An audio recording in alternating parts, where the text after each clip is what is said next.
But welcome to Mount Vernon's Memorial Field. As you can see, we've been working hard to bring this field back. And for the past 10 years, we all been wondering what's going on with the park. And if you just think about it, since 2007, George Bush was president. The economy was about to collapse. We had an opportunity to elect the first African-American president. We did. And then we re-elected him, Barack Obama. The economy, the economy hit the bottom, and then it came back up, and it's coming back up still, not as fast as it should, but it's still coming back. The iPhone was launched, and you had the new Tappan Zee Bridge built, the new Ridge Hill built, the new Cross County rebuilt, and so many other things around us happened, but this field has remained shut. And I often ask myself, why does it take so long to fix a football field?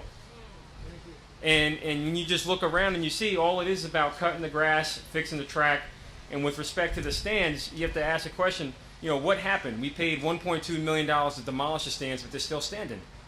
And this is why I am so passionate about this field. I played football here. Many of you that are here graduated on this field. And I'll never forget being told we had to go to the county center to graduate. So the year 2000 was the first year that graduations stopped happening at Memorial Field. And in 2007 is when it's virtually shut. So I just want to give everybody the context as to why this is so important for us to just, every little bit of progress makes a major milestone for Mount Vernon. Because just about 25 years ago, there was a kid that caught an interception pass. And if you take that same kid and dropped him in this place today and asked him the question, did you think that this field will be shut? The kid would say absolutely not. So I like to ask that we play the clip of that legendary catch.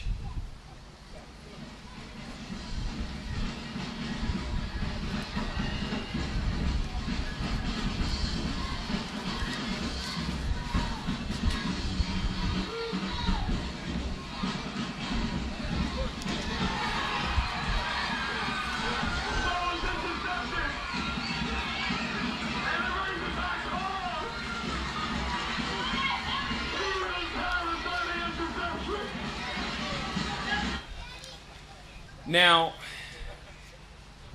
we talked about that in July, and if you just ask yourself, look at these kids that are here up front holding the signs. They were born after Memorial Field was shut. They have no real relationship or idea of how important this field is to our community identity. Those 10 years we can't get back, and we have to make sure that we fight hard now to give it back. And this is why we're here today, because it's about that confidence, it's about that moment, it's about that sportsmanship quality that you get when playing sports or cheerleading or being a part of something bigger than who we are. And that's why, I have to say, that's probably why my brother Butch is so energetic and passionate, because he's the one that caught that football 25 years ago. So when you came here today, there are a bunch of handouts to my right, your left, some of which are from Governor Andrew Cuomo. And I have to stop and thank Governor Cuomo for always thinking big and doing big things. He has always been there for Mount Vernon. When the going got tough, he got tough with us. He helped deliver equipment when it snowed to help us remove the snow. And he said when he first started as governor back in 2011, that he was going to build the Mario M. Cuomo Bridge, and everybody thought it was crazy. But guess what? It's done. And the second one is almost done. And the governor is working with us day in, day out to make sure that we bring Memorial Field back, that we get help with the sewers. Behind you, you see 2 pieces of equipment that the governor helped us acquire, as well as a variety of other things that the governor's doing to help us fix the little things like potholes and street lights, and also work on the big things like our sewers and our Memorial Field. So everybody, let's thank and give a round of applause for Governor Andrew Cuomo.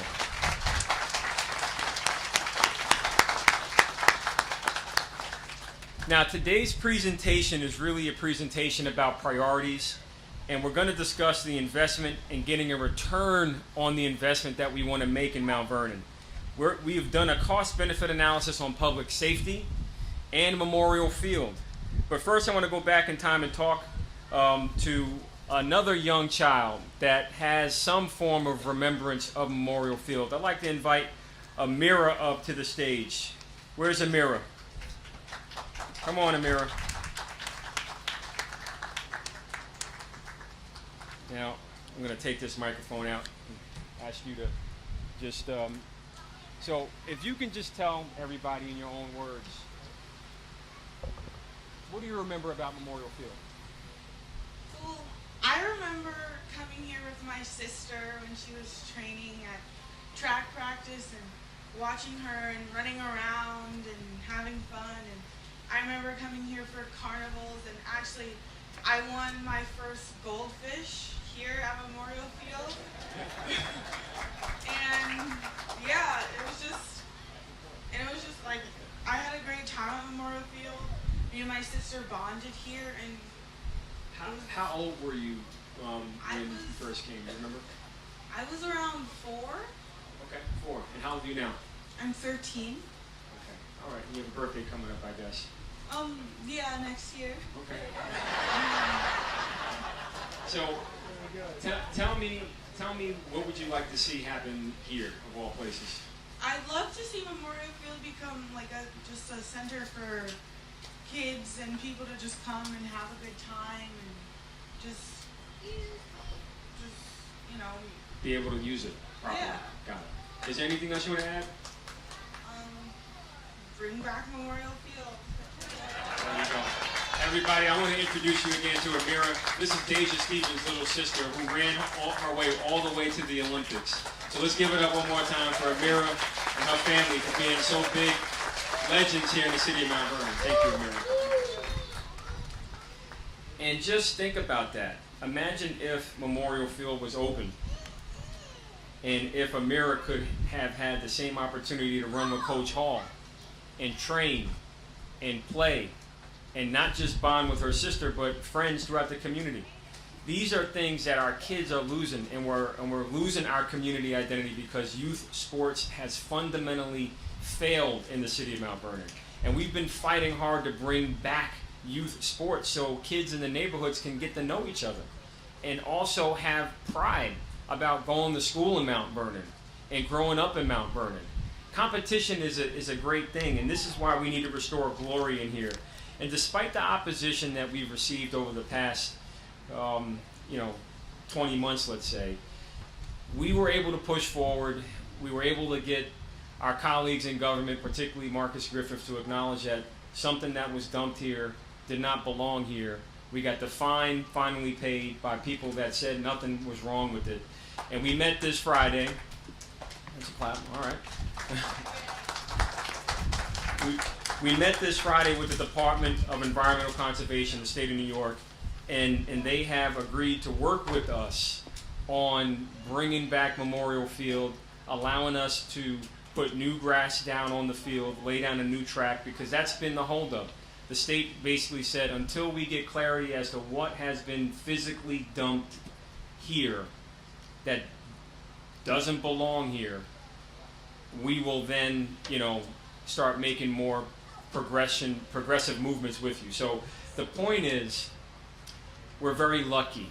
We're lucky that what was put there is not as toxic or contaminated as what was put at Roberto Clemente Park. What was dumped at Roberto Clemente Park almost shut the park for good. And there's a clip that we're going to play about Roberto Clemente. Summer in the city just got a little better for residents.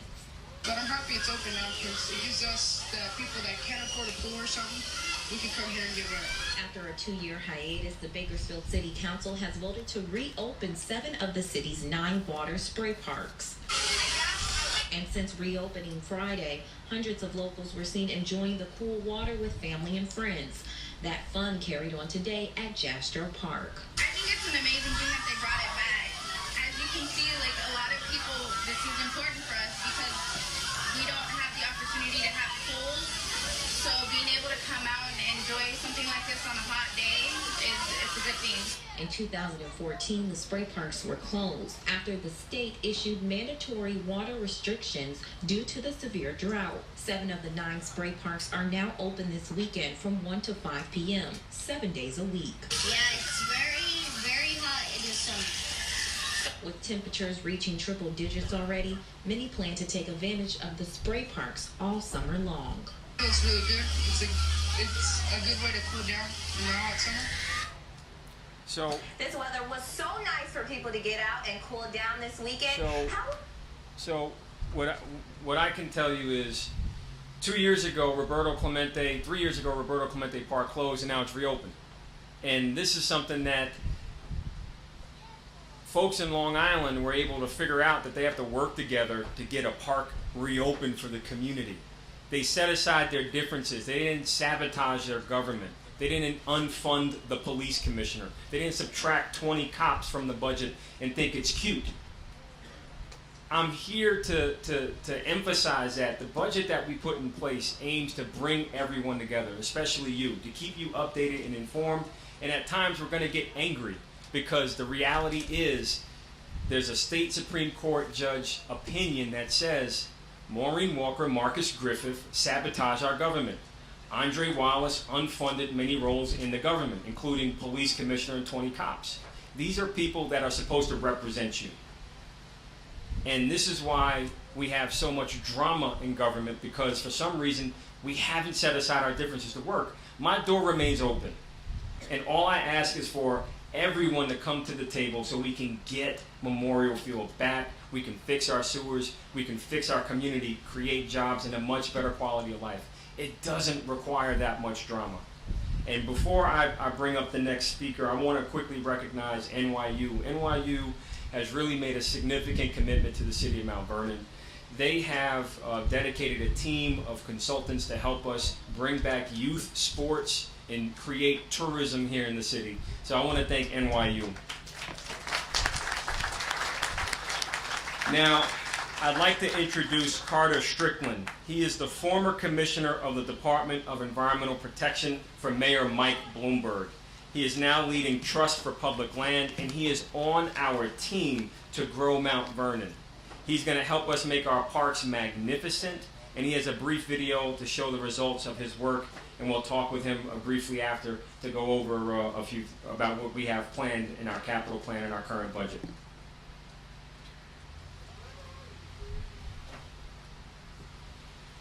Since 1996, the Trust for Public Land has built 190 playgrounds across the 5 boroughs of New York City. So many New Yorkers don't have backyards, and I believe that our Playgrounds program really helps millions of New Yorkers get in touch with nature.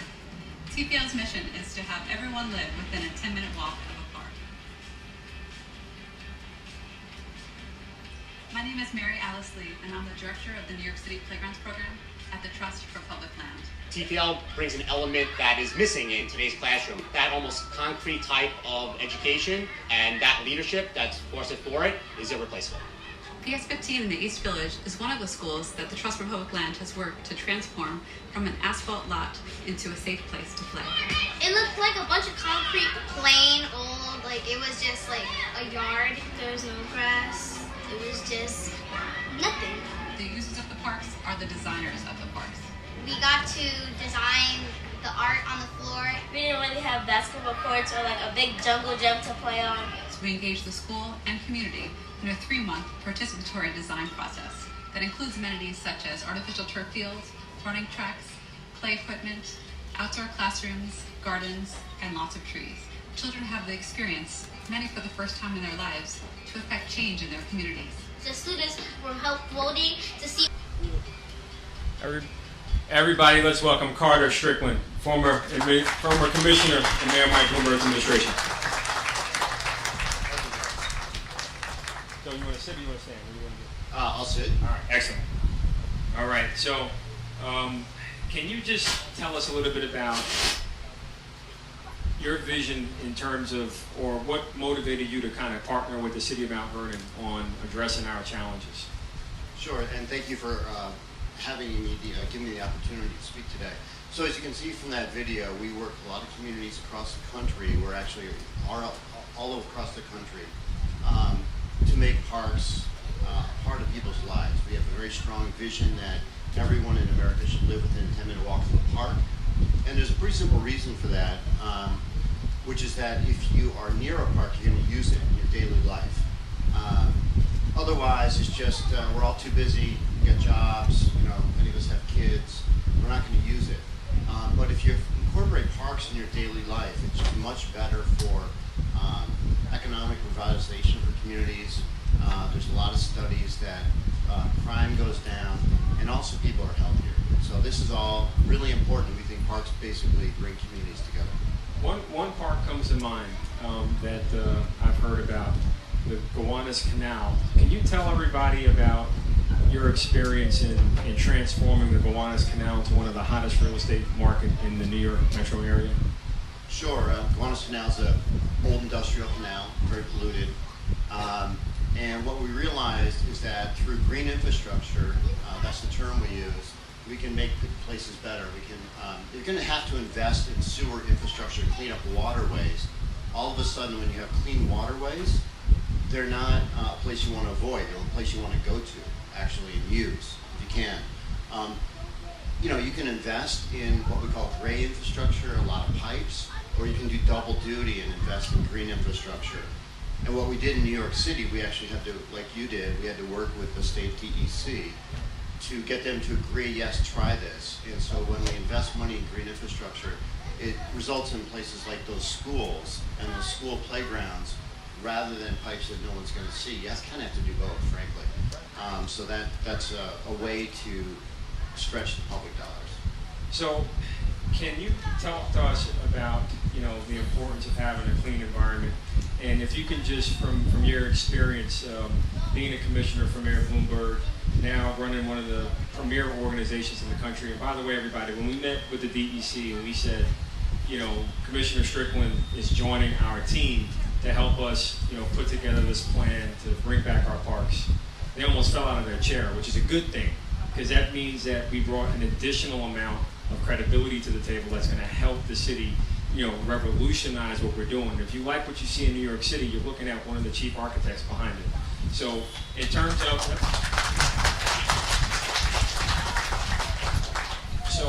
if you could just talk to us about, your experience of the challenge that we face and the type of work that you foresee us getting into as a community based on the challenge of replacing sewers. If you can just add some context for our community, I think it'd be very helpful. Sure. I mean, the hard thing is having patience, because you look at these playgrounds, the planning for that started a long time ago. It's the same with sewers, Mayor. They're probably 100 years plus older, I'm guessing. And, it took 100 years to create the problem. It's not going to take 100 years to fix it, but it's not going to take 100 days either. I will say that you start planning, and pretty quickly you have to see where you are now. And we did an analysis. So one thing that Trust for Public Land does is work with communities like yours across the country. And we bring a lot of tools, but we don't know what people need, right? We work with folks to see what they need. New York City, we work with the playgrounds because they don't have a lot of space for new parks, right? It's just built up. We said, hey, you can unlock these schoolyards. And so I'm happy to say, Mary Alice mentioned 190. We just opened our 191st last week. And that's in the Throgs next portion of the Bronx. And that's for 1,000 kids that use the school. But after hours on the weekends, it's open to 7,500 people within the community that live within a half mile. Of course, anybody can go there, right? But we say 10-minute walk. We did analysis of Mount Vernon, and the good news is that about 99% of people live within a 10-minute walk of a park. That's the good news. The bad news is that a lot of them are closed. And when you took us by Nichols Playground and we saw it's locked and we saw there's no swings on the swing set, well, obviously our analysis is not quite right. It's half the story. So that's what we have to see where we are today, what you have to work with, and then what it's going to take to get to a good vision. Along the way, it's like, where do you want to go? You have to work with the community to figure out what do people want, what do people need. Sometimes it's a running track like here. Sometimes, it's a quiet place to enjoy nature. And just, so everybody knows, we expect to work with Trust for Public Land and their team and do community meetings about, what we're going to do even here, because we have a long-term vision of making this the premier location to compete with the Barclays Center.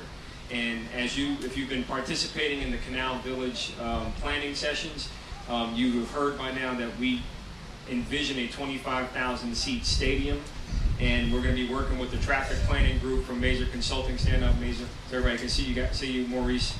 And we have the plan and the team already coming together to talk about traffic congestion getting from one end of Bramerton to 4th Avenue, and it takes more than 25 minutes. It shouldn't. It should take like 5 minutes. But we're doing the planning and the study now. We earned a grant last year, so we're putting our grant dollars to work, but we only have one grant writer in the entire city. So our budget aims to invest and build out more grant writers so we can go after more dollars to help the community. We're dealing with the situation with homelessness in downtown Mount Vernon. And homeless people, they need services too. And you have mental health challenges, and there are things that we could invest in to help them. However, if we don't have the budget, it's hard for us to help. And then you get into this down spiral of people posting pictures of stuff, complaining every day, but forgetting to mention that the budget in the government's unfunded. So we're doing our best to work with the little bit that we have. However, we need your help. Instead of, falling into this place where we're critical, let's remind ourselves that we're champions. Let's remind ourselves that people that set foot on this track that have a relationship with this field defeated the odds to move their life and their families forward, and we can do the same even right now and facing some tough odds. So I definitely want to just, ask Carter, Commissioner Strickland and so forth, Carter, to just, share with us any final thoughts before we finalize the presentation. Sure, thank you, Mayor. I will say, just a minute, if you don't mind. We do think that great cities need great parks. It's just no way about it. And this, give yourself a round of applause. I don't think it's a secret that Mount Vernon, kind of for a city of 70,000, punches above its weight in terms of Olympians, in terms of NBA players and the like. Because you know what? In the 30s, they made an investment in this field in a sports tradition, right? It always pays to invest in people. Right now, look, we've got a problem on our hands. And that is that kids, childhood obesity is a problem. 9-year-olds are spending 50 hours in front of a screen on average, and it's just not good for their brains. It's just not. And it's not good for their bodies. But what kind of message does it send? I'm preaching to the choir, I know, for you, but that Target looks beautiful and Memorial Field is closed. The message is go shop at Target, right? And there's nothing wrong with Target. But this park needs to be great too, and all the parks, within a 10-minute walk of people's houses, so that we can have another crop of Olympians from this village. And thank you, everybody. Thank you. And I just, so I think one of the first challenges as we set out in May of 2016 last year, when we presented the Memorial Field Playbook, we have some copies over here to my right, your left, where we presented a few options for you to consider in terms of what to do with Memorial Field. The first option was do nothing. As you can see, you look around you, this is not an option. Doing nothing is not acceptable. Doing something is fixing the park, as we're trying, and we have the clearance from the DEC to start moving ahead. We expect to receive written approval sometime late next week, but once we get it, we're going to be out here clearing these weeds and trying to get the track ready for walking. It will not be an 8-lane track right away. We have to still remove that stuff over there. And there are two options that we have with the mound that is to your right, my left. We can cap it and keep it at a cost of about maybe $400,000. That's affordable. However, the question is, we didn't, based on our conversation with the state, their expectation is for us to remove it. They still gave us the option to cap it and keep it, but when you think about parking and how you have to park in the second level of Target, which is, by the way, privately owned, there's no walking bridge across the street yet, or you have to park in Best Buy's parking lot and then walk across. It's not that convenient. You get stranded. So our vision that we put forward, that the council and comptroller in my office arrived on, was to build a parking structure here and have on top of the parking structure green space that we can use, be it a handball court, be it tennis, be it something else, maybe some office spaces that we can use for recreation or the youth bureau. And in addition, build a frontage here that can have a variety of commercial activities. So on a limited scale, in the immediate future, we're looking to activate the park by bringing immediate commercial business activity here with parking, so it's convenient, so you can get to the various amenities inside the park. So we're not going to have this discussion in isolation. We're going to talk about this. We're going to talk about dog parks. We're going to talk about art gardens throughout the community. And we're going to have this dialogue in conjunction with Trust for Public Land. They have a great process, they have a great team, and we look forward to working with you and them as we make our parks magnificent again. So thank you, Carter. Thank you, Mayor. And I did leave some information over there. Thank you, Mayor. If people are curious, and I'll stick around. Thank you. So we're just about ready to wrap this up, and what I want to do is I just want to direct everybody's attention to the back for a moment. The sewer trucks back there are truly great pieces of equipment, and we're very thankful to have it. But we have the obligation as a city to create a sewer map for the entire city. You should know that only half of the city of Mount Vernon is mapped when it comes to the sewers. And this is just not, again, as Carter mentioned, in a 100-day problem. This is 50 years in the making. So when you get a chance, please take a look at the equipment and know that these crews are going to be working around the clock.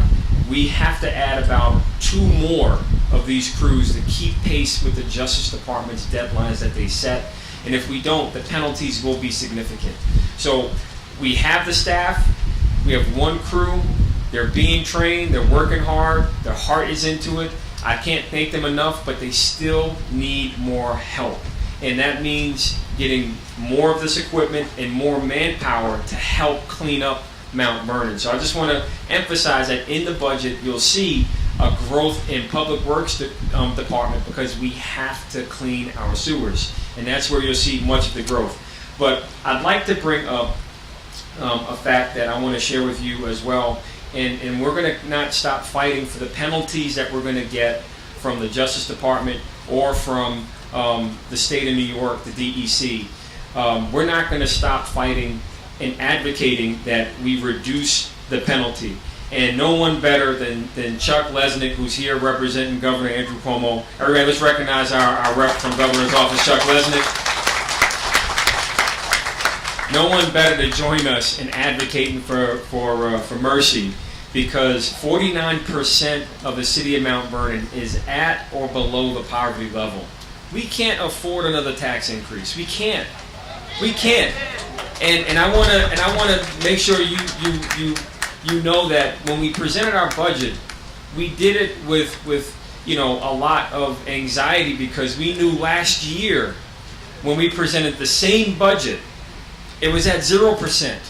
And it was at 0% because we had 1 shot from the Justice Department, from the DEC to get it right. They gave us 1 shot.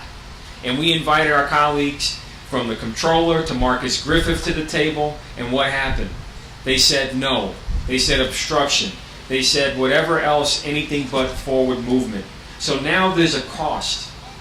The budget that we presented comes in at about 4.8%.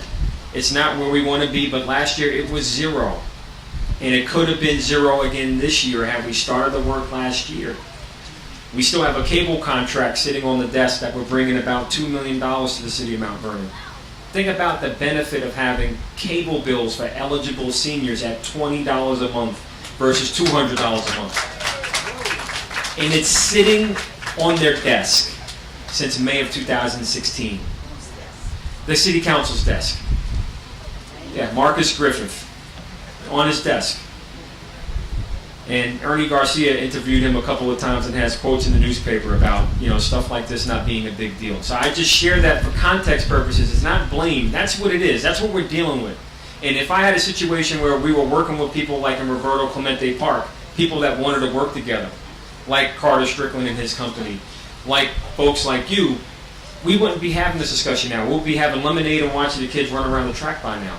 Graduations here at this field again. The classic car show that was at Brush Park yesterday, amazing. Over 300 plus cars. There we go. Needs to be here at Memorial Field. And people need to feel secure in their homes. And I want to bring up Pastor Fuller. And I want Pastor Fuller to tell his story about his concern about public safety here in the city of Mount Vernon. Because there are some challenges that we face, and only a pastor can tell us like it is. Pastor, everybody, let's give our round of applause to Pastor Fuller from Faith Christian Assembly Church here in Mount Vernon. Good afternoon, Mount Vernon. Good afternoon, Mayor. Thank you for this opportunity. Thank you. So, whenever I get a text message from our religious leaders in Mount Vernon, I make sure to reply as quickly as possible because they have a direct connection to God. Praise Jesus. Amen. So, I got a few text messages from Pastor Fuller that are really troubling because for someone of the cloth to say that they're concerned that their property's being vandalized and they can't get a quick enough response from law enforcement, or something happened to their family and they're concerned, that makes me deeply troubled. So, Pastor, can you just share with Mount Vernon a little bit about the challenges that you faced over on 6th Avenue and 4th Street? Well, first of all, good afternoon, everyone. Safety is definitely a major concern for us. Just the other day, our van was vandalized again. This happened last year as well. What they're doing is they're taking the converter out of the vans and they're selling it to junkyards for $400, $500. So this is the second time that this has happened to us. And I've reached out to, of course, council as far as the surveillance. Not only is there no lights, the lights are actually out in the parking lot. They're busting the lights out. So at night, you really can't basically walk in the parking lots. It's not really safe. So there are no surveillance and there are no lights. And that is a major concern. I have family, I have parishioners, over 100 that come through there. Sometimes we're there at night on Bible study on Tuesday nights, and it's a concern. We have to have our flashlights, and we have to have security walk through to make sure that the parishioners are safe, and we want a safe city. Amen. And I just want to add, can you just tell everybody how much does it cost to replace that converter on your church van? Actually, this cost us another $350, $300 to $350 about. And this is the second time that it's happened. And if you had to go somewhere, your car is basically immobile. Absolutely. You can't move it. So if there was an emergency or if they had to go to perform somewhere, the van is down, and that could compromise them singing like they sang at our, swearing-in ceremony in our city. But can you talk? I'm not going to sing today. We can sing this out later. So if you can tell us about some of your concerns about police presence, particularly on the south side of Mount Vernon. I think the police presence should be a little bit more. I think we're understaffed. We need to make sure we spend more funding to get policing in those areas. It's a heightened area. We understand around 6th Avenue, 3rd Street, there are anywhere from gun shots to people being robbed, or whatever the situation may be. We have to make sure that we have more police presence on especially avenues like 6th Avenue, 3rd Street, 4th Street. And I walk the community, so I know exactly what's going on. And we also need jobs. And I can tell you that there are a variety of things that we're doing to try and address the challenges that Mount Vernon faces. And again, this is not an overnight problem nor overnight solution. We are looking at how we can address this holistically, and from economic development to parks empowerment to, making sure that we bring in the best technology. I just want to remind everyone, we were promised shortly after the fatal shooting of Shamoya McKenzie, we were promised resources for our law department. And nothing has happened. We were promised not too long ago in July. Convenient that it was election season, okay? We were promised technology amounting to $4 million for surveillance, and still nothing has happened. And I want to just briefly thank our law enforcement led by Acting Commissioner Harris in the back. They have gotten more calls.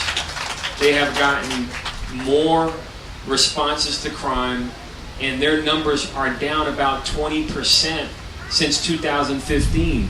And even though they're down manpower-wise 20%, crime is down 22% since 2012. Even though we've had, some very bad occurrences when it comes to crime. Crime is in a place where it can get better, but we need the help. We were promised it, and these promises were broken. And it's not nice. I mean, it's just straight mean. There's no other way to put it. We have a 13-year-old star fatally taken from us, just going home from basketball practice. And this is why I get passionate and I get worked up, because it could have been me, it could have been you, and it could have been one of our religious leaders. Who knows? But the problem is, we were promised this stuff and it was taken from us. So no matter how we have to do it, we need you out there to remember Shamoya, remember what is going on in your neighborhood, to know that we're counting on each other, we're counting on you to raise your voice, to emphasize that we're trying to make an investment in your family's safety. And it's wrong for Maureen Walker and Marcus Griffith to eliminate the role of police commissioner. It was unfunded. No other community in the county of Westchester has eliminated the funding for a police commissioner. That's just crazy. Nowhere else have they eliminated 20 police officer positions just because they didn't like the mayor. This ain't about the mayor. This is about you and your family and your safety. This is about your catalytic converter. This is about you feeling safe walking home from work from the train. This is about the lights on the street that you've been calling to get fixed for the past 10 years. This is about your tax dollars. And we're going to get you a return, but we need your voice to make that happen.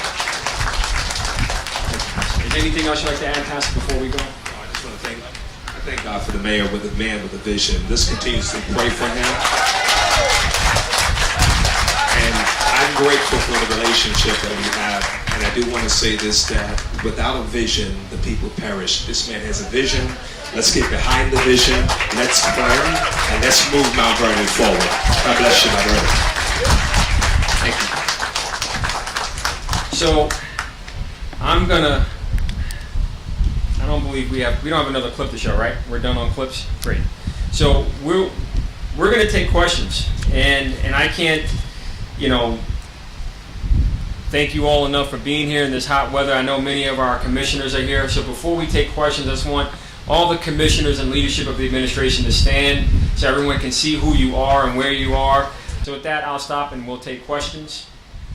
We have a microphone here. I don't know if Corey, if you want to take the microphone and give it to Lou in the back. So if anyone has a question in the audience, we can have Lou take the question. Oh, you have another microphone. So we have one microphone on the right and one microphone in the back. So any questions? I know it's hot. I know we want to go back and get back to our day. So if any hands or anybody wants to ask a question, please feel free. Here goes one right here over to the far right. Okay. Hi, my name is Ms. Hardy, and I'm at 115 Vernon. Hello, Ms. Hardy. My question to you is twofold. Used on an ongoing basis for Mount Vernon. So the question was, what's the status of the equipment behind us? We acquired this equipment.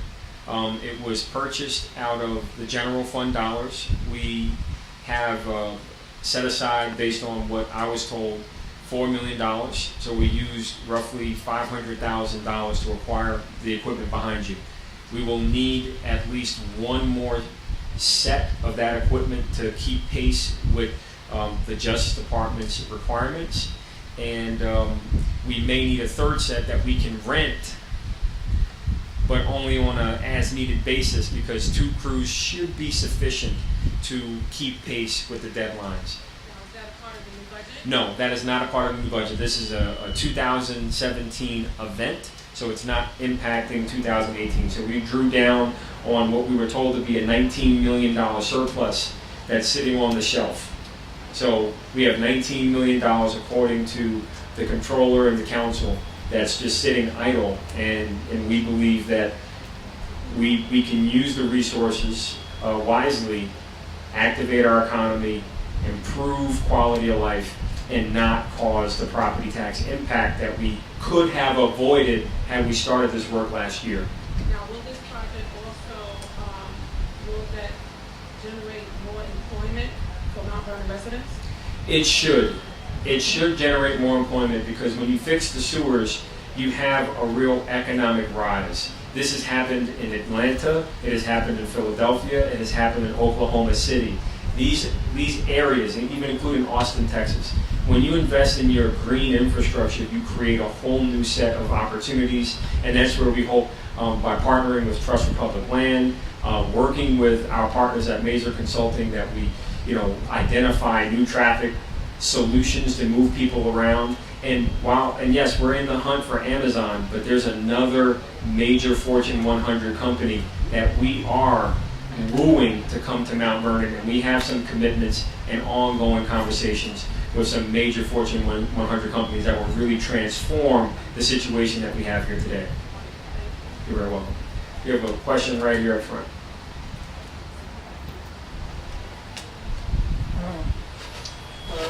Hi, Mayor. Joe Greasy, Mount Vernon Choir. Hey, Joe.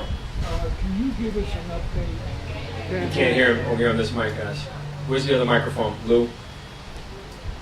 Or just, we're going to switch that microphone out.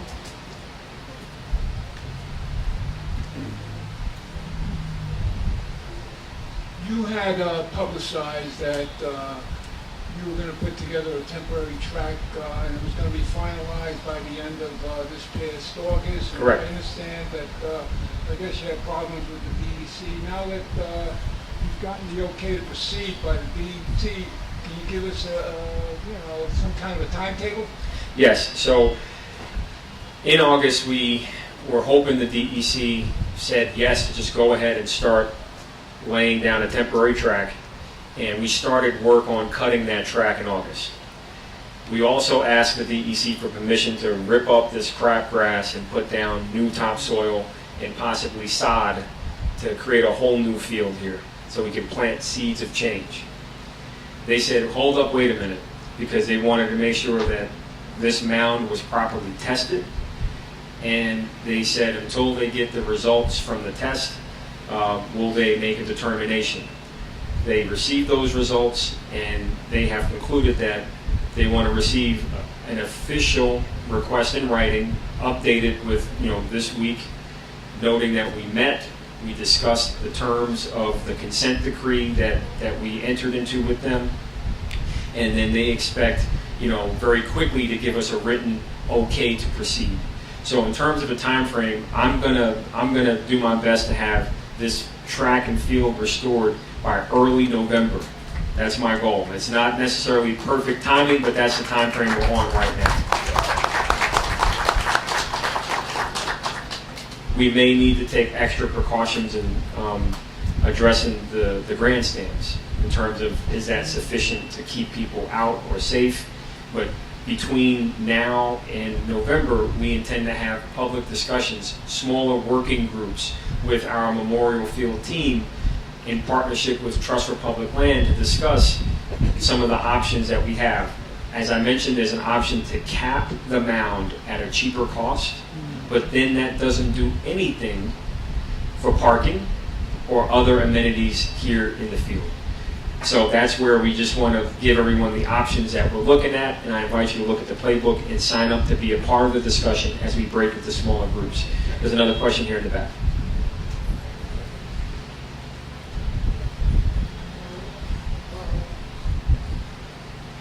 My name is Ray Hollingsworth. It's on. That one's on. That one's on now.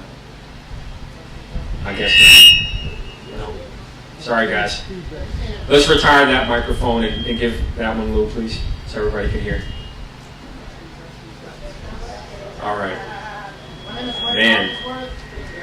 All right. Chamber of Commerce. Last year's budget took $3.8 million from the reserve fund, 0% increase. This year's budget, 5% increase, $5 million from the reserve fund. how can you continue to maintain the budget year over year if you keep it in the reserve fund and still doing the tax increase? Sure. So, how many of you know what the tax cap is? Show of hands. So there's a person that created that tax cap, and his name is Lee Kiriakou. Lee Kiriakou was the Commissioner of Office Real Property Services for the state of New York before it was folded into New York State Department of Taxation and Finance. Lee created the tax cap under then Governor Spitzer, and it was implemented under Governor Patterson and Cuomo, implemented fully. I share that with you because Lee Kiriakou looked at our budget last year and he looked at it again this year, this round. And the difference between last year's 0% impact and this year's 5% is the mandates have become more acute by environmental regulators. We have a lot more work to do than we initially had last year. There have been a lot more failures with the sewers. We have 2 sewer collapses over the past few weeks. Each one are going to run about $400,000 to $700,000 each. We tried to work on this stuff last year, but the cost goes up. Now, the objective is, when you look closely at our budget, it's not necessarily taking money from the reserve fund and depleting it. According to State Controller DiNapoli, we're supposed to have 6% of our total budget as a set-aside. That's about $6 to $8 million. We're at $19 million. Everyone here has been overtaxed and underserved, literally. So we have enough cushion to use some of our dollars in the budget to invest in surveillance monitoring for public safety, to do the work for the sewers, and create an opportunity for Mt Vernon's real estate market to turn on. You heard Carter Strickland and the work that he's done in New York City and what it has done to the Gowanus Canal. Right behind Target is our version, the only access point to the Hutch in this region. We have waterfront property. We're looking to activate it. And J.B. Smoove was joking, we said build the beach. I said, you know what, that's actually a good idea. So we're doing it. We're not going to invite you to swim in the Hutch yet. We want it to get clean. But we do believe we can dredge the lake in Wilson Woods and put bass in there so you can go fishing with your kids. We do believe we can return it to something you can enjoy with your family. Restore that greenway all the way along the Hutch River for strollers and seniors to enjoy green space, right? These are things that we need. So we're investing in cleaning up and fixing major components of Mt Vernon that were simply forgotten. And that's where we know people are going to want to come because we have the best of all worlds. Access to the city, access to upstate, great quality of life. And I really do look forward to surprising everyone with 21 new acres of parkland along the waterfront. 21 new acres. This ballpark is our biggest park in the city, 13 acres. 21 acres is what we're going to get just at Hutch Field. And that's where it becomes an opportunity for restaurants, an opportunity for shops, a whole new experience. You know, Yonkers and New Rochelle, they eat everybody's lunch with launching boats. They charge about $60 a vessel that's launched. Can you imagine a whole new revenue stream of launching, watercraft in the Hutch River to go out to the Long Island Sound? We have the only industrial port in the region. Fuel terminal, rock, gravel, salt. We have everything we need to build it, but what we don't have is the team. Until now, with Carter Strickland coming on board, we need you to continue to weigh in, because our belief is, one, these parks will pay for themselves over time, and two, the inspectors that are going to do the inspections and do the work are going to pay for themselves as well. But it's going to require some fee increases, which is also projected in the budget. For example, a building permit, we found incidences where folks that work for the building department were charging the wrong price on a permit. We don't know why, but we're investigating that. But we do know that if the right price is charged, it's going to impact the funding of the building department. Well, it pays for itself. And there's a state study by State Controller DiNapoli that shows the building department is losing about $180,000 a year in revenue. That's 3 positions at a minimum, not including all the other stuff that it could be doing. So I just want to make clear that the positions that we have pay for themselves, and based on the investments in our infrastructure, we expect our economy to pick up, and we're optimistic based on those variables. And we hope that our cautionary tale of last year is motivation to say, you know what, let's look at the plan. Let's look at the plan and see if it would have worked. I know a police commissioner would work very well in Mount Vernon. Next question. I have a question right here. Go. Gentleman in the hat, and then child. Thank you, Mayor Thomas. Jerry Brooks, 36-year resident of Mount Vernon. Before I ask my question, I just want to personally thank you for providing this forum. Really a first from our predecessors, and I really appreciate your vision, your commitment, your dedication to really get things done and do make Mount Vernon great again. Thank you, thank you, thank you. I really do. I really appreciate it. My question is we said that first, by the way, in Mount Vernon, just to be clear. We have a license on that. This is something personal. We have a serious problem on South 3rd Avenue along where the Department of Sanitation is. Yes. When it rains, the potholes, they're not potholes, they're craters. Yep. And I suffered some serious undercarriage in my car that just really cost me a lot of money. What priority, or is there a time frame when you're going to fix that? Because that area is really bad, especially when it rains and you don't see the damage that it could create or does create. I'm with you on the potholes. We need to attack them. And last year we started collecting data on how many potholes we fixed. I know last year we fixed over 3,000. This year I don't have the number. I'm going to ask the Monty to get it to me in a minute. But DPW has been focused and vigilant on attacking potholes. Our roads have not been paved since they were paved, and that's the truth. And our Commissioner of Public Works, his name is Joe Nigro, and his father paved much of the streets and the sidewalks here in Mount Vernon, the Nigro family. So we have the expert on staff that has put together a repaving plan, but we're only paving as much as our budget can allow. So this year, we only have $1 million. We thank the governor's office again for giving us a significant amount of monies, but the city council and the controller have allocated no dollars into this fund. So we have to wait every year for the state to help us pave the roads, and it's not a lot. So let me tell you what we've done. We looked at the problem and said what we can do is attack the problems, because the problems are the solution. Overweight trucks come into our communities, especially on 3rd Avenue. And you know what? I'm proud of that, because we have the asphalt plant, the cement plant, the gas plant, the fuel terminal, for home heating oil and diesel fuel. So all these trucks must come to Mount Vernon to get their stuff so they can sell to their, customers. God bless them. And they also have to bring their trash here to the waste transfer station from other communities. Again, God bless them. Because we've been going after overweight trucks, and we estimate that we will collect about $500,000 a year in tickets on overweight trucks in Mount Vernon. $500,000 is enough to fund a $5 million capital plan to just repave the roads and the sidewalks without touching your taxes. We make the people that cause the problem pay.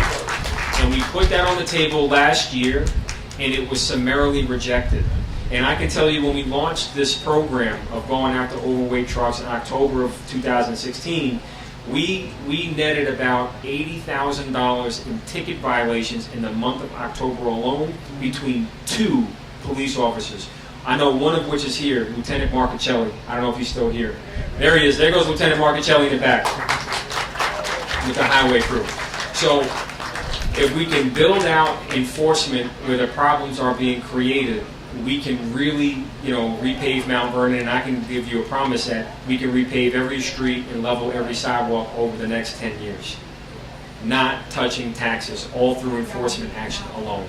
And that's what we need to do. We need to make sure we monetize and attack the problems. So we'll get on it. I'm pretty confident we'll get the exact location, and we'll have our commissioner get on it. Would you target South 3rd Avenue first? Absolutely. Absolutely. Before the weather gets bad, and that's... Absolutely. And I asked Mayor de Blasio, you should know, to help us address the sanitation plan on the New York City side, because it is crazy. And we've been listening to the businesses over there, and we expect having concrete streets there. By the way. Great. Thank you very much. You got it. And we got the young. Let's get the young kid first. Get the young kid first. So we're hitting third. Hang on. The commissioner said. I'm sorry. Hi guys. Sorry to interrupt you. Commissioner Niagara, everybody. South 3rd Avenue has been on our target. We actually started marking out the other day. We're raising all the manholes there. We talked to all the businesses. It is marked out to get milled within the next 2 weeks. We're going to do it as a night project there. Columbus Avenue up to the Sanford Boulevard right over here. We're going to fix up the whole corner. So that's on target for the next 2 weeks to be done at night. So we're there. There you go. I'd be more than happy to volunteer. Yeah, we're going to go from 3rd Avenue in the Bronx line all the way up to Sanford Boulevard. Great. So we're going to all the way up to 5th. Excuse me. We're going even further. Look at that. So that goes to show you we're on it, and that road is literally collapsed right before FedEx. They've been complaining their trucks have been getting harmed, and when they don't want to go down that block, they drive through the neighborhood. So we're going to be putting speed bumps on Kingsbridge in that area, and we're going to make sure that we have a different set of aesthetics on the roadway to try and discourage people from speeding on those very narrow streets. Great. Young man. What is the design for Memorial? So, the design for Memorial Field, in the playbook that we have, it shows a couple of options. It shows just returning this track to a temporary track and removing this mound and making it into a multi-level parking structure for about 300 to 500 cars. And it also shows green space being on top and making sure we have an abundance of trees to help the neighbors behind on that retaining wall over there enjoy their view again of having lush green view into the park. That's part one. The long-term vision that we have is a domed stadium, 25,000 seats with an 8-lane track that can be home to a professional soccer team, but also host marquee events for the region. The Barclays Center seats 18,000 people, and it's only big enough for hockey and basketball, but they have since eliminated hockey. They don't want to do that anymore. They only want to focus on concerts, sports, and entertainment around basketball, which is great. But I want to remind everybody that Memorial Field, as it's currently designed, is designed to seat 15,000 people. And that's where, when you had the big grandstand on this side and other additional stands in the back, and that's what it was designed for. Today, my expectation is when you look at the new design that we're discussing, again, it's not going to happen overnight. We're not going to try and do this, without involving the public. But our vision is it will create thousands of jobs, thousands of opportunities, and it will help our community immensely by becoming an economic generator for the future. When they built this in 1924, they looked out and said, we need something that's going to last generations. So we are at a point in time where we can really create something new that can last the next century and give back to the community and hopefully reverse the clock on taxes, because you'll have something that's going to be utilized and again pay for itself. But we're not going to promise that. We're going to go through it. We're going to show you the math. We're going to show you the people that are right here in our backyard that are ready to join us for this new vision, a new journey. No question right in the back.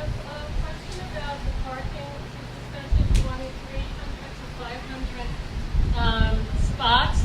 It seems that Target and Best Buy are underutilized when it comes to parking, and additionally Target's lot has been built so that you can build up higher.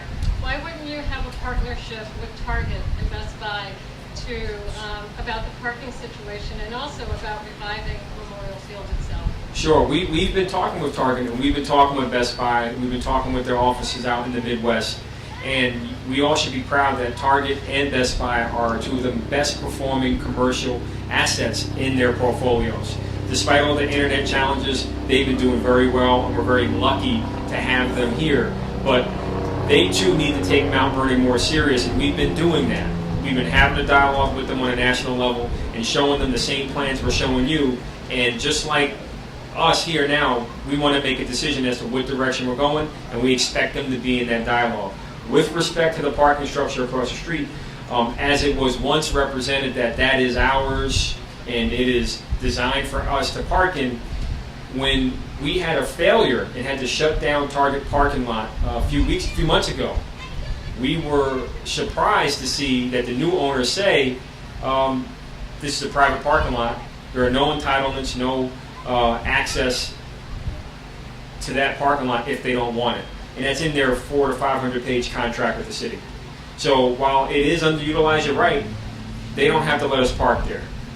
However, I'm confident that they're going to work with us to gain access to that middle level and build a footbridge across because it helps their business. So I do believe that they're going to be good neighbors and work with us, but I just want to be clear, that's not ours. What is ours is Best Buy. And we do have the option to build up there, but we still only have the bottom level. And that means we have to disrupt their business by building multiple levels up, which is why a part of the vision is let's build a structure here and make sure that people can drive in, get to the tennis facility without having to fight with the neighbors up here for parking. Also have people be able to drive in and drop their kids off inside the park as opposed to across the street, be it at Best Buy or Target.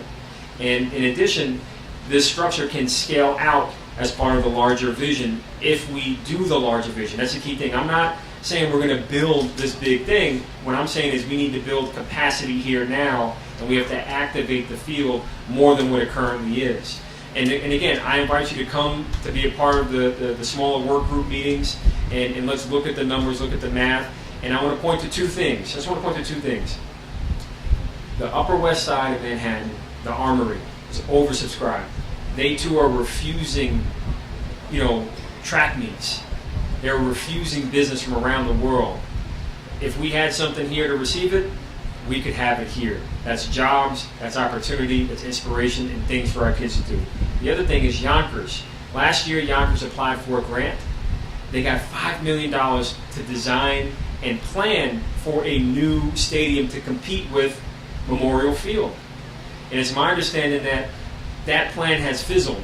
But you should know that we applied for that same $5 million to the governor so we can plan the new version of Memorial Field while we get this one open and going. And we hope to get that money in soon. You have a question in the back? All right, hang on. So let's go right. You're right there. So right here, and we'll come up here. We'll work our way to the front, and then we'll end up here. Okay, my concern has been disaster recovery.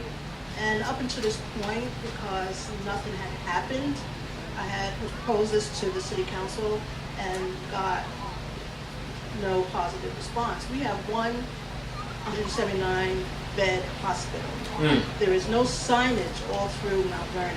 And in light of the recent disasters, and disasters come up immediately, and we're sitting here, a disaster can happen. What is the plan, especially as we're talking about bringing in all these extra houses and extra activities? What is the plan for Mt Vernon for disaster recovery?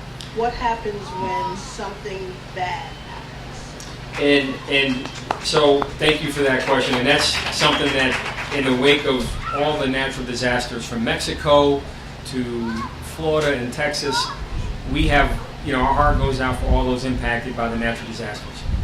And we have been planning for natural disasters, particularly snow, since before we even got in office, making sure that our sequence is right, our equipment is right, and we are struggling in that department of equipment access. But our spirit is strong, and we've been coordinating, tightening our plans with all the stakeholders, from ambulance services to the hospital, to our school district, to our internal public works, police, and fire. And we are meeting as one big team on October 3rd. I believe the location will be at Montefiore Hospital to go over a tabletop to talk about the various scenarios that could happen here in Mt Vernon. And Mt Vernon definitely has some vulnerabilities that we want to address, be it terrorism or be it just weather events. So we are not losing sight of the basics, such as fixing potholes, but we're keeping a mindful eye and a watch on emergency preparedness. We have applied to the state for grant dollars to help us, and they have stepped up and helped. We have reached out to other communities to establish broader communication. Our police department is working very close with the 4-7 in the Bronx. We're working with our partners in Pelham, also our partners in Yonkers and Eastchester. So we're working together, but if you think about, as the question was, if something happens, And again, this area will probably be a staging area for that emergency. So having this field open in general is good for that in the event of emergency happens. Everyone can kind of come here and get some form of aid. If it were a much bigger facility, it could save a greater national interest purpose for the greater region, because the county center only seats about 10,000 people. That's it. First come, first serve, and that's White Plains. So Mount Vernon can build its own and have more capacity to help our own people. And with respect to the new people coming in, you're right. Everything that we're designing is going to be designed for sustainability in mind, with backup power and making sure it's green. And we're going to continue to work to make sure that we develop in the right areas responsibly so we can build more schools if they are needed. We can build more parks as we all want, and we can address the threats that we face. But it's going to take some time, and hopefully we can get some grants from the governor's office. Hint, hint, hint, hint, hint. So, okay, you have a question right here in the back. The stores across Target, Best Buy, aren't they here under tax relief? Are they paying taxes for the city of Mount Vernon? From what I understand, they are paying sales tax revenue. I do not believe. I'm sorry. Yeah, we pay the tax. So they're paying sales tax revenue. They're creating jobs. They're creating economic activity. I'm not exactly sure when their pilot expires, but if you recall what happened to Pathmark went bankrupt, by the way, so that's another issue in and of itself. But Pathmark in the middle of town shut down when they said we weren't going to give you another tax benefit. They just kind of shut down and walked out. And then it took some time for Food Bazaar to come forward and use it, and they have some form of relief, but not to the same extent that Pathmark had. So I understand what you're saying in terms of making sure there's an equitable distribution of the burden, but that's why we're focused on recruiting companies like Tesla, IBM, and Microsoft to open up here. And tonight I'm leaving to go to a Microsoft conference. I'm the only mayor in America to be invited to go to Microsoft's conference to talk about technology, to talk about partnership, to talk about government, and how we in Mount Vernon are bucking the trend. And as the World Economic Forum predicted, Mount Vernon is going to leapfrog the region with what we have planned and what we're doing. And you should be proud to know that we'll be sharing the stage with Michelle Obama and Microsoft CEO this week. So business is really starting to pick up. And I want to just emphasize and get to the last few questions. And also, Chuck, we'll have you close it out. The price of real estate in New York City is pushing industrial activities north, which is exactly what we want, because that's jobs for people that graduate high school, get some training, and they can get a job for life because they have a craft. So I just want to let you know that many of those jobs in food, warehousing, Amazon, there are a lot of great things coming forward in Mount Vernon. All we need is your help to help pull this together some more, join some boards, and stay a part of this conversation. So we have a question. There's one in the back, and I believe there's one more over here that I want to end on the governor's office. So we have right here in the back. Mayor, thank you. Oh, there you go. You can hear me anyway, but thank you for your efforts. It's it's really nice to have somebody who's determined to bring this city forward and not encumbered with a whole bunch of baggage. So we all try to do what we can to help you. Thank you. It's hard to think of this on a 90-degree day, 92-degree day, but I ever thought about when we do get those long, heavy snows in the winter. Mm-hmm. All right, we can go weeks without seeing streets cleaned and without seeing the snow removed up to the curb, and yet still get tickets for having our cars on the street. A suggestion one of the people in our neighborhood association made, which was poo-pooed in the past, is how about we just enforce the alternate side parking and clean that part of the street each day, and in a week you've covered the whole city, instead of trying to do the whole thing at once. So I love this question, and I love that recommendation, and we will definitely work to implement that. But I want to just start with the point of parking and alternate side of the street parking. And I just want you to think about, if you live on Grand and Fleetwood Avenue, if you live over near the Fleetwood train station, if you live, even near the Mt Vernon East train station on either side, there's no place to park. And that's part of the reason why we're studying the traffic patterns, and we're looking at where people can park strategically. Now, we all thought that this parking lot to my left, your right, hopefully parking lot, is just for the field. But when it snows or when it becomes a situation, it could become a swing space for people to park their cars and get off the street so DPW can plow. And you should know that we're trying to defeat that concern that streets not being plowed by putting GPS in our trucks, so we can track where they go and we can show you in real time that they either came or they didn't come, and that's where you can hold us accountable. But if we don't have the budget and the authority to buy the widget to track the trucks, we can only tell you when you call, yeah, we hit it, and you say, yeah, right, I'm looking out my window, but it's coming down 2 inches an hour, so it's easy to kind of see it get pushed back onto your car. So I'm with you, and I'd like to get to a point where we have this vision that you have of alternate side of street parking, one side being clear and just pushing it. We want to get there, but we need a little bit of equipment, a little bit of cooperation, and hopefully you leave your details. We can work on it and implement it hopefully this winter. And we had another question over here, I think, Lou. And by the way, we're joined by our school board trustee, Rosemary Jaros, everybody. Senator Rosemary, great to see you. And I saw some council candidates here as well, but we'll get to them just at the end. So you had a question over here in the middle, I believe, was it? I'm sorry, I'm seeing hands go up. So right there, this gentleman? All right, there we go. We go this one, and then we're done with the governor's office. Good afternoon. My name is Noel Mitchell from Asty Road. I would like to ask you, what about the LED lighting program? LED lighting program, what about it? The LED lighting program, great question. So you should know that we recently settled the lawsuit with Sentinel. That is coming to a conclusion. They are releasing anything that they thought they had to do with our streetlights in Mt Vernon, and it gives us now the green light to move forward with New York Power Authority to replace every single streetlight in the city of Mt Vernon over the next year, and that's at no cost to you.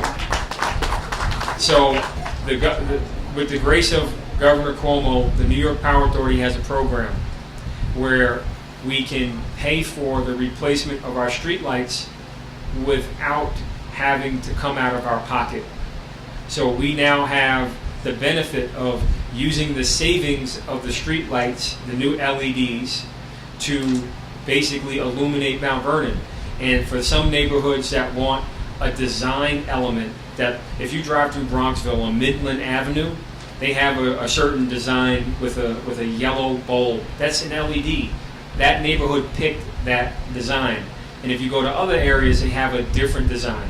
So my point to everyone here is, invite us to your neighborhood meeting. We'll show you the different options you can have. We're trying to limit the options so we can get it done quickly. And I believe one of the vendors is Philips Lightings. It's a big company, so you don't have to worry about anything crazy from what I understand. But their plant is in New Jersey. The products are made in America, American jobs.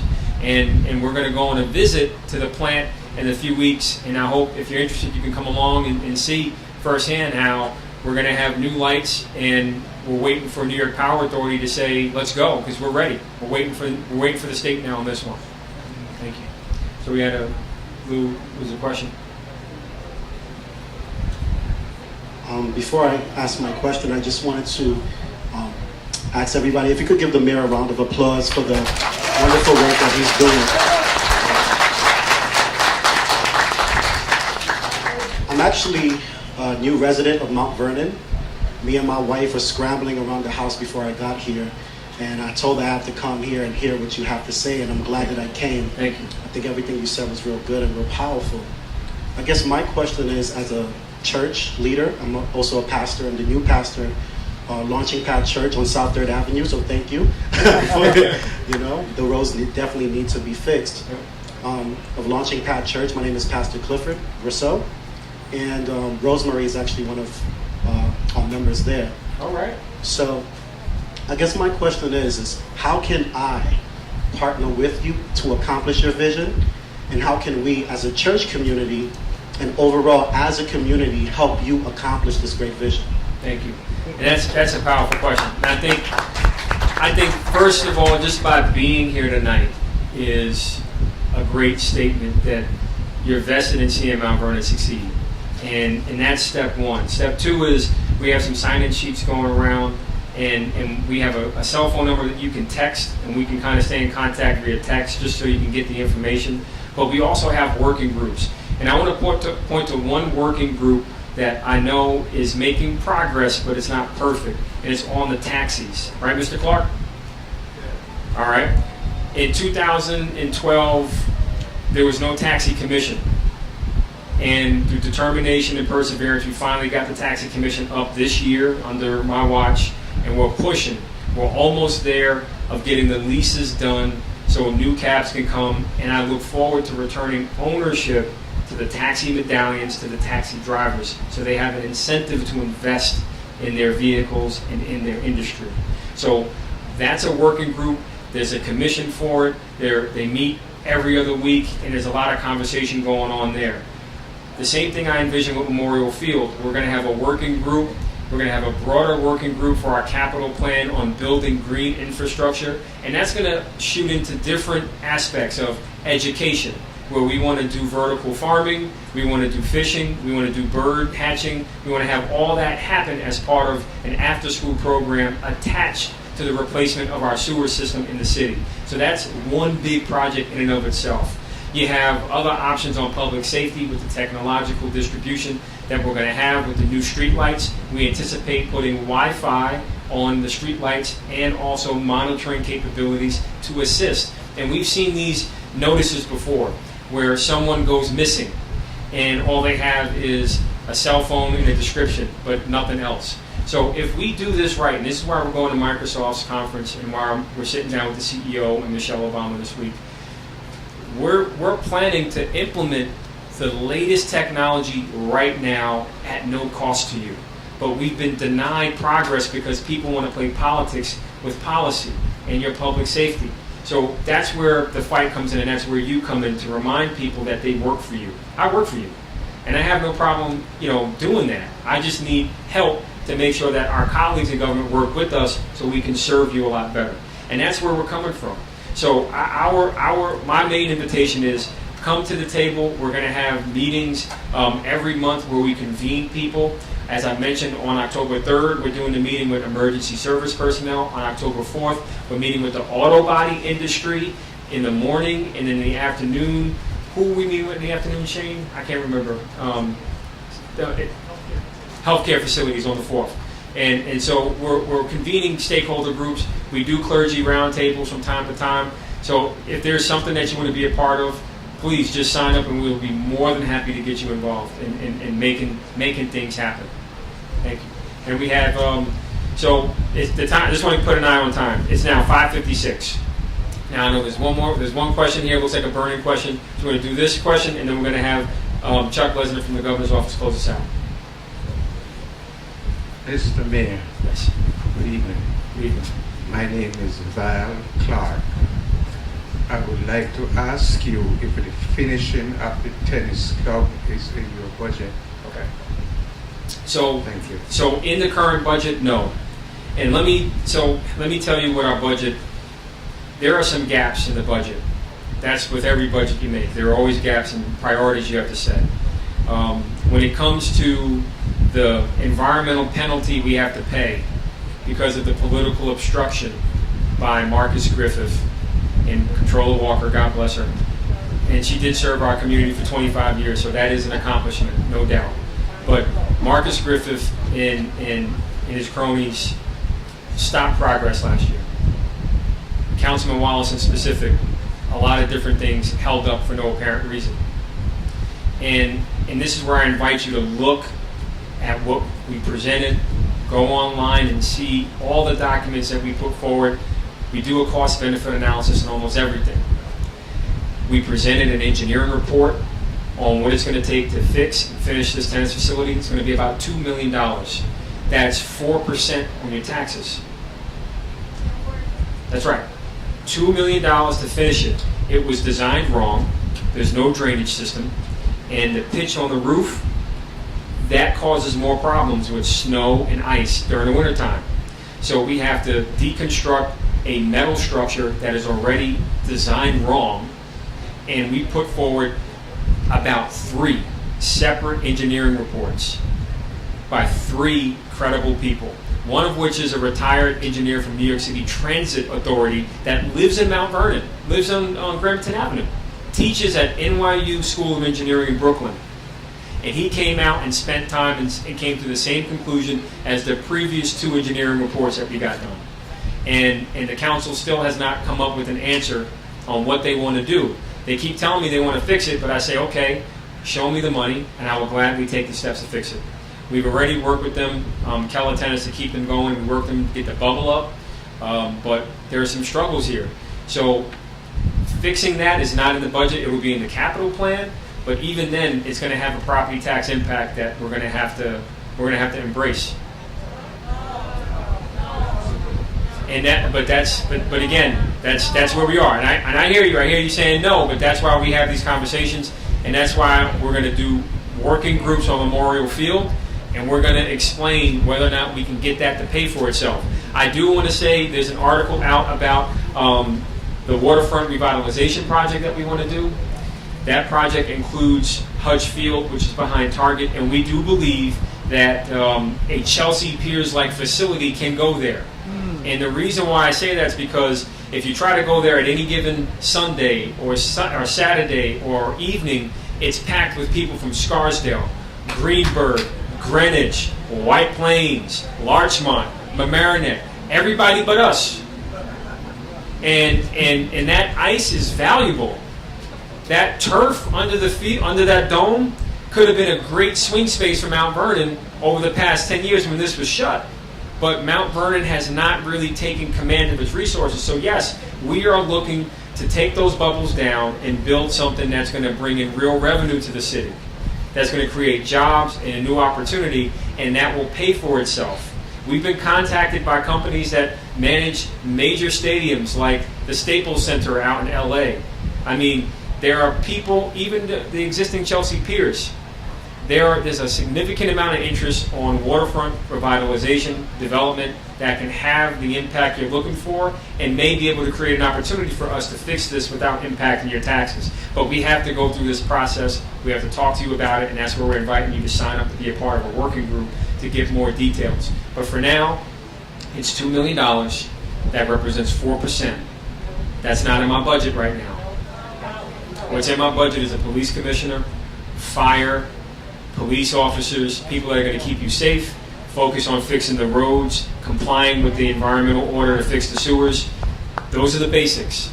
And we hope that the businesses that we are recruiting to come to Mount Vernon bring the jobs and economic activity, because that's where most other communities get their money. New Rochelle, White Plains, about 23% of their revenue come from property taxes on homeowners.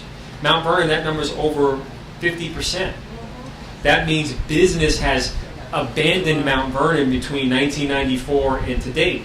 Remember, there was a Ford dealership off the block. There was a Cadillac dealership on Lorraine and Columbus. There was a Pepsi facility across the street. There's a small one now on Fulton, but there were big jobs here.